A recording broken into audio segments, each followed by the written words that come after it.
Hola, ¿qué tal? Soy Pablo Gil y hoy quiero hacer un vídeo un poco especial. Se trata del índice MSCI AGWI.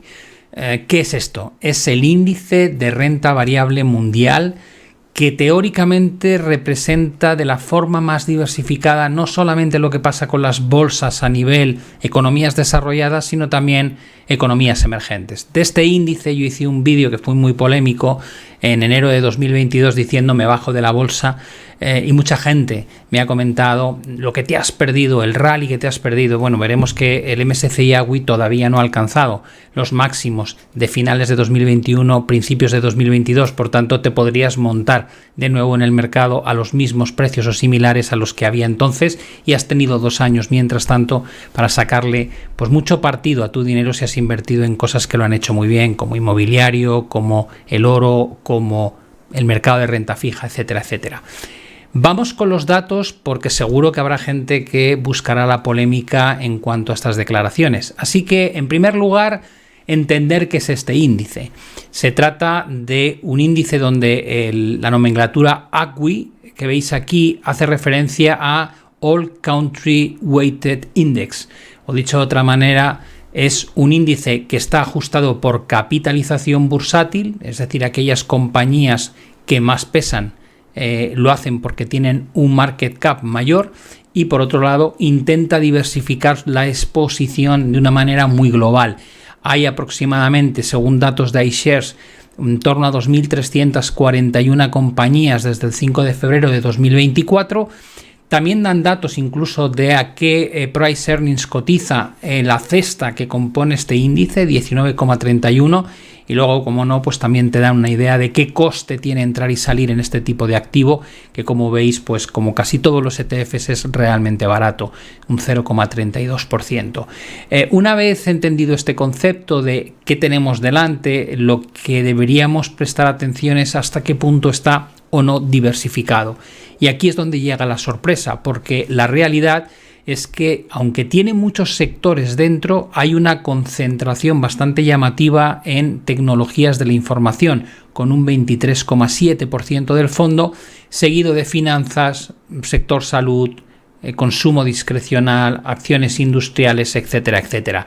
Como veis, el primer bloque pesa mucho, pero la concentración preocupante no es tanto en términos del sector, sino tal vez en términos del país. Estados Unidos tiene un peso dentro de este índice de un 63%. Por tanto, hace que la exposición a acciones de otras partes del mundo sea pues muy pequeña.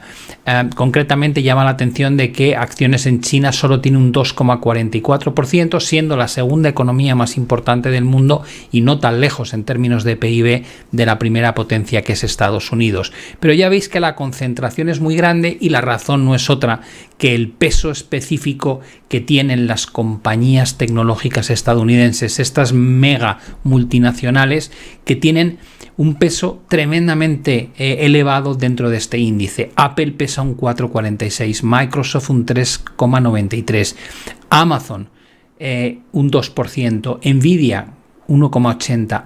Google, habría que sumar los dos tipos de acciones. Si lo hiciésemos tendría un peso de un 2,32%, Meta un 1,16% y Tesla un 1%. En el fondo uno piensa, un 1, un 2% no es tanto. Estamos hablando de un índice que tiene más de 2.300 compañías, que está diversificado en geografía global. Que haya solo acciones sueltas que puedan llegar a pesar 4% o cercanos al 4%, o 2% en una representación tan global, demuestra que el índice no está precisamente tan diversificado como a priori indica su nombre. Una vez tenemos esto en cuenta, pensad en un índice de 2.300 y pico compañías cuyos 10 mayores pesos alcanzan casi el 20%. Esto es una realidad que está ocurriendo en el Nasdaq, que está pasando en el S&P 500 y que se está trasladando a índices más globales, como podéis ver con este MSCI AGWI al que estoy ahora dedicando el tiempo de análisis. Una vez tenemos eso, merece la pena centrarnos ya en la parte correspondiente al gráfico de largo plazo. Aquí veis desde el año 2013, aproximadamente unos 10 años de historia, Pero para comentarlo en detalle prefiero ampliar la pantalla y moverme fuera de la escena para que veáis un poco las cosas que me parecen relevantes. En primer lugar, no hemos vuelto a los máximos de 2022 todavía. Es decir, el mercado está cerca, pero todavía no ha llegado a ese momento. Esta es la gran caída que tiene lugar durante 2022, que llega a tener más o menos correcciones de un 29%, y la unión de los mínimos del COVID con los mínimos de 2022 encajan más o menos con esos mínimos que hemos tocado durante el verano del año pasado, y a partir de ahí surge este nuevo impulso que estamos viendo. ¿Qué más se puede decir? Tenemos un RSI, que es un indicador de fuerza relativa muy conocido y que casi todo el mundo sabe más o menos cómo funciona, y tenemos también un estocástico aquí abajo con parámetros amplios.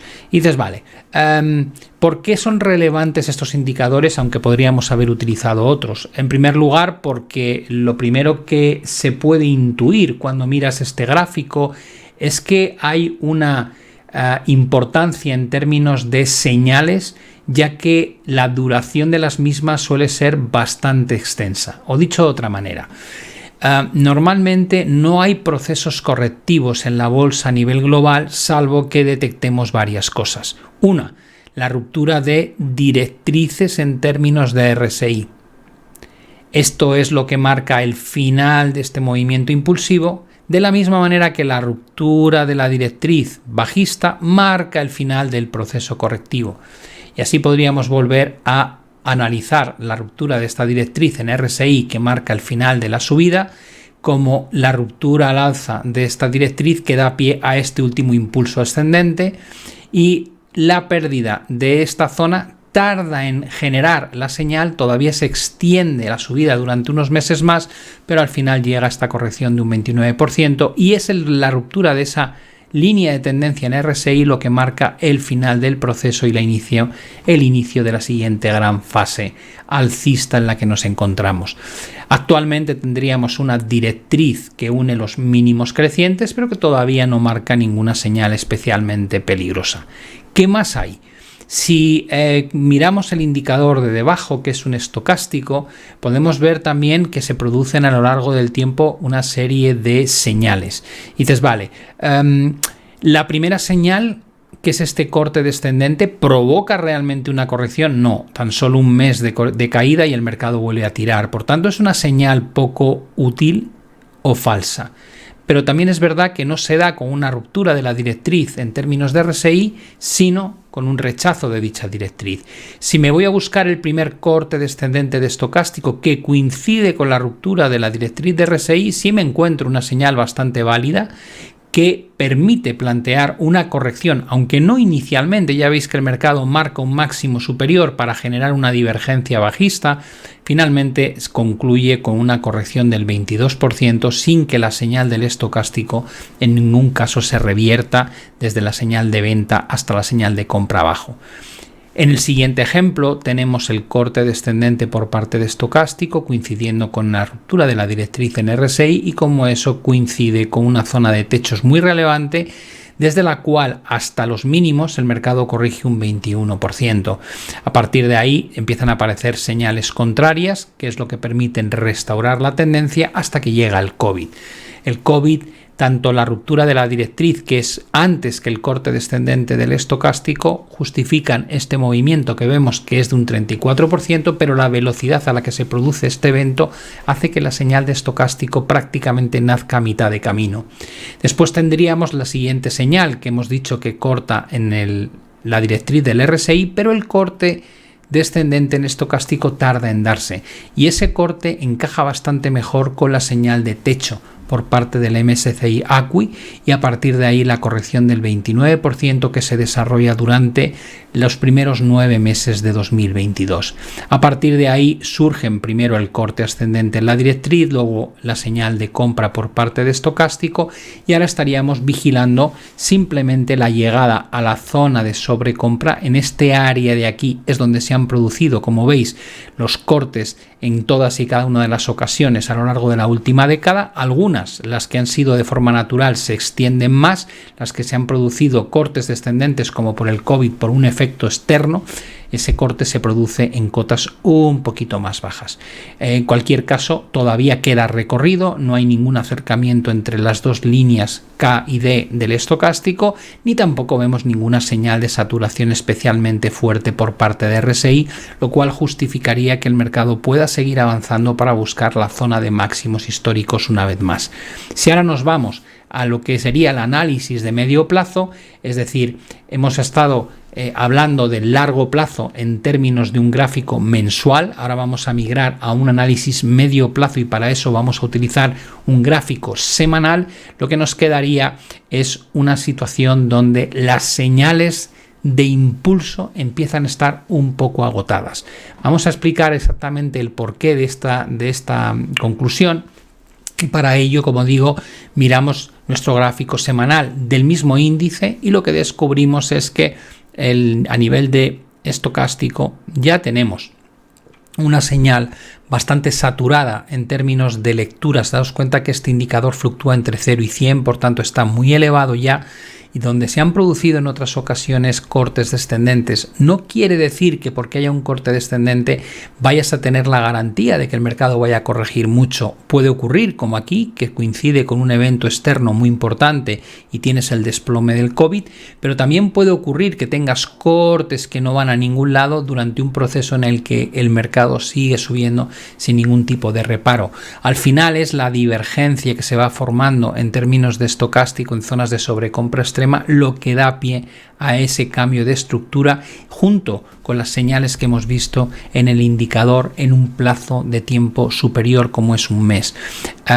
Ya veis que el RSI no tiene aquí divergencias bajistas, lo único que se ve es una cierta saturación porque en los últimos 4 años ha habido muy poquitas lecturas por encima de la cota de 70 y por tanto estamos en un entorno relativamente extenso junto con un estocástico que empieza a dar sensación de que quiere cortar a la baja. Ya veremos si lo hace o no en zona de sobrecompra extrema. Todavía no hay ninguna señal adversa. Hemos dicho antes en el mensual que podría quedar recorrido. Los niveles por arriba que habría que vigilar es la directriz que une los máximos crecientes y la zona de máximos históricos que, como veis, más o menos vienen a representar un entorno de 107.60, 107.80. A partir de ahí, lo que merecería la pena es intentar hacer un análisis algo más cercano en tiempo y para eso vamos a utilizar un gráfico diario.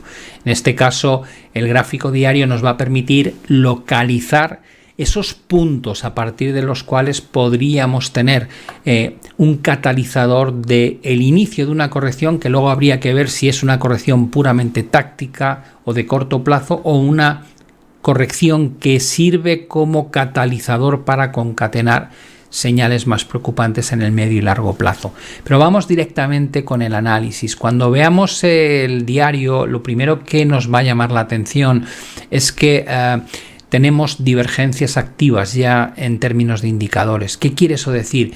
Que a pesar de que el precio ha conseguido marcar máximos crecientes, como vemos en el RSI, esos máximos son decrecientes. Por otro lado, esa realidad también la tenemos en términos de estocástico, lo cual quiere decir que estamos en zona de sobrecompra elevada y con divergencias en algunos indicadores como el Relative Strength Index o Stochastics. Y dices, vale, a partir de ahí, ¿qué debemos vigilar? En primer lugar, el recorrido que te queda hasta la parte de máximos. Todavía te queda casi un 4% para alcanzar los máximos históricos. Ahí es donde va a figurar la gran resistencia y un poquito por encima nos vamos a encontrar con la directriz que veíamos antes que unía los máximos crecientes. ¿Qué más hay?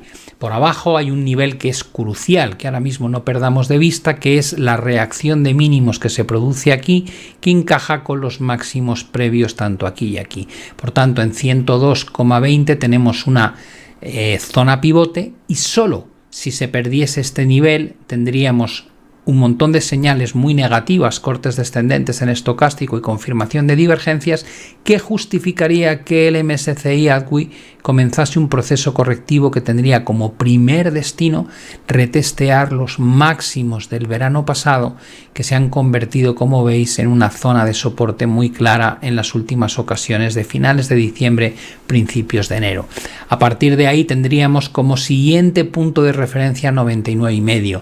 Si el mercado entrase en una fase de corrección más agresiva, lo siguiente que deberíamos observar sería la cota del 38-50% de Fibonacci, que nos llevaría a poner a prueba zonas de este entorno que, como veis, se mueven ya en la cota de 96 a 98, y desde ahí lo normal sería que el mercado vuelva a intentar recuperarse. Por tanto, estas señales de aquí abajo son claramente una alerta, no todavía importante, una alerta que se materializa si se pierde la cota de 102,20. A partir de ahí sí deberíamos estar muy atentos a la concatenación de escenarios de caída adicional hacia 99,5, y una vez pase esto, si es que ocurre, la clave es volver al gráfico semanal para saber si se ha activado esta señal o no.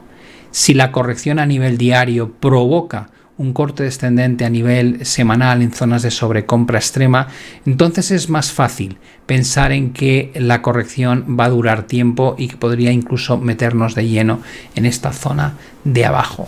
Mientras no se rompa, o sea, mientras de alguna manera no tengamos una confirmación en términos de price action, si llamamos price action a la estructura gráfica del propio índice, mientras no tengamos mínimos decrecientes y máximos decrecientes, no podemos hablar de un cambio de tendencia o de un riesgo real. Solo tenemos alertas o advertencias por parte de los indicadores de que algo podría ocurrir.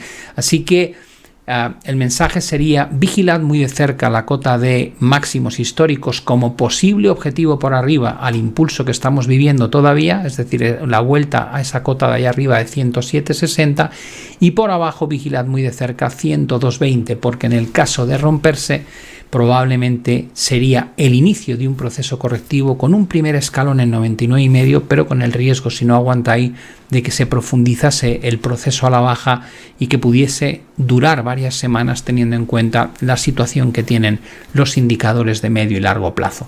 Espero que os haya gustado el análisis. Ya sabéis que todo análisis es dinámico, por tanto estaré encantado de ir actualizando esta visión con los pasos de los meses para ver si finalmente se desarrolla un escenario o el contrario. Suerte, como siempre, a todos con vuestras inversiones y nos vemos ya en la próxima emisión. Un saludo.